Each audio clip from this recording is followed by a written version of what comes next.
Alors nous, ce qu'on demande aujourd'hui à la mairie, c'est de se positionner, de s'engager clairement, sans ambiguïté, en faveur de cirques sans animaux et d'appeler le gouvernement à légiférer, à mettre un terme à la présence des animaux dans les cirques. Il y a de nombreuses villes qui l'ont déjà fait. En Occitanie, il y a la ville de Montpellier qui l'a fait il y a quelques mois. Et donc on veut vraiment que Toulouse rejoigne ce mouvement grandissant de villes pour pousser le gouvernement à prendre une décision et de mettre un terme à l'asservissement des animaux dans les cirques. En fait, dans les cirques, les animaux ne peuvent pas répondre à leurs besoins. Des besoins en termes de relations sociales, des besoins en termes de territoire. Par exemple, si on prend l'exemple d'un tigre, ils ont des territoires de 60 km², voyez. Et dans les cirques, c'est quelques mètres carrés les cages.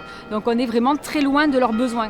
Et aussi les relations sociales. Les éléphants, par exemple, sont des animaux qui sont très sociaux, qui vivent à 20, 30 individus. Et dans les cirques, ils se retrouvent tout seuls pendant des années ou à 2 ou 3. On est vraiment très loin de leurs besoins.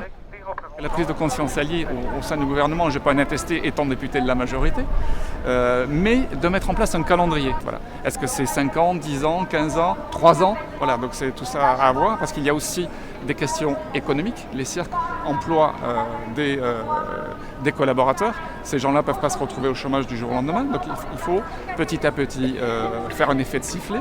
Les animaux qui sont aujourd'hui dans les cirques, on ne peut pas les abandonner. Il faut aussi penser à eux. Qu'est-ce qu'on fait entre aujourd'hui et le moment où ils vont cesser de vivre? Les premières mesures devraient être annoncées en septembre ou en octobre.